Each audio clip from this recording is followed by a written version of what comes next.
আসসালামু আলাইকুম ভাই ও বোনেরা, কেমন আছেন আপনারা সবাই? আমি আজকে একটা খুব স্পেশাল রেসিপি আপনাদের সাথে শেয়ার করতে যাচ্ছি।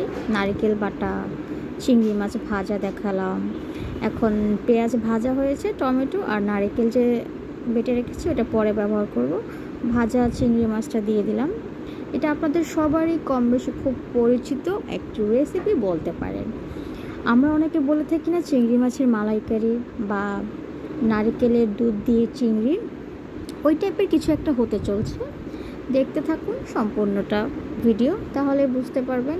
এবং কি খুবই মজাদার একটা রান্না, শেখাও হয়ে যাবে, দেখাও হয়ে যাবে। চিংড়ি মাছ এমন একটা মাছ যেটাতে যেহেতু ভুনা ভুনা করছি, তো এটা তো অনেক পরিমাণ মশলা লাগে না, আদা রসুন এগুলো তো লাগেই না। জাস্ট একটু ধনিয়ার গুঁড়া আর একটু হলুদের গুঁড়া আর ঝালের জন্য একটু মরিচের গুঁড়া, দ্যাটস এনাফ। আর পরিমাণ মতো লবণ দিয়ে দিবেন।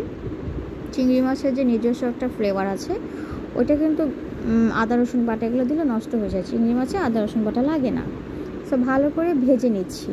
ভাজা হয়ে গেলে আমি আমার যে নারকেল বেটে রেখেছি ওইটাই দিয়ে দিব। অনেকে করেন কি নারকেলটা বেটে পানি দিয়ে ছেঁকে শুধু নারকেলের দুধটা ব্যবহার করেন। আমি নারকেলের দুধটা শুধু ব্যবহার করব না, আমি একদম নারকেল বাটাটাই দিয়ে দিয়েছি। পুরো নারকেল বাটার যে একটা আছে না, ওটা মুখে লাগবে, ভালো লাগবে। অনেকে আবার নারকেল বাটা দিয়ে হাঁস খান, আমরাও খাই।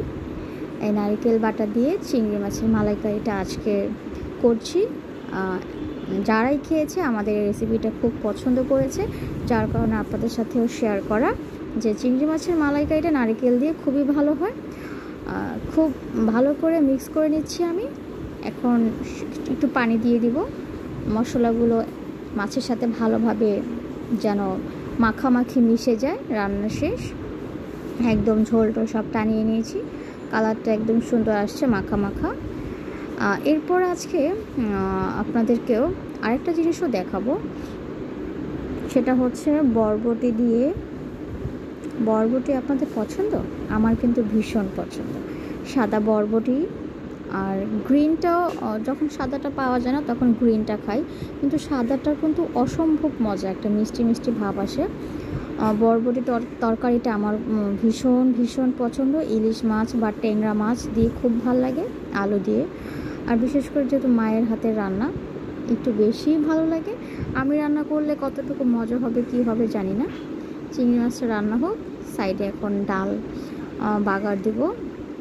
রসুন আর পেঁয়াজটা ভেজে নিচ্ছি, ডাল বাগার দিয়ে দিব। ডালটা আমাদের রেগুলারই লাগে, আর আমার নিজস্ব ডাল দিয়ে ভাত না খেলে মনে হয় আমি ওই দিন কিছুই খাইনি। এটা হচ্ছে সবথেকে বড় কারণ। ধনিয়া পাতা দিয়ে দিলাম, ডালটা একটু বড় করবে, ডাল নামিয়ে নেব। এদিকে ভালো করে কষিয়ে নিয়েছি।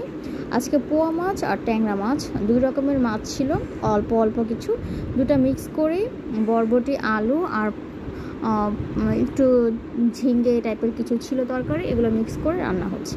তো হলুদ মরিচ ভালো করে কষাই, এখন মাছগুলোকে কষিয়ে উঠিয়ে নিয়েছি।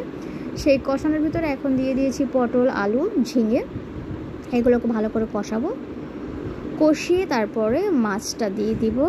ঝোল যখন দিব না তখন মাছগুলো বিছিয়ে দিব। তারপরে ওই ঝোলের পানিতে মাছের ভিতরেও ভালো করে লবণ মশলা সব ঢুকে যাবে। এই বরবটিটাকে এটা খুবই মজা, আপনারা রান্না করে খেয়ে দেখবেন। সাদাটা হলে বেশি ভালো হয়, সাদা বরবটিটা খুবই মিষ্টি মিষ্টি। আমার কচুরলতি, কচুমুখী এগুলো খুব পছন্দ। আপনাদের কি তরকারি খুব পছন্দ?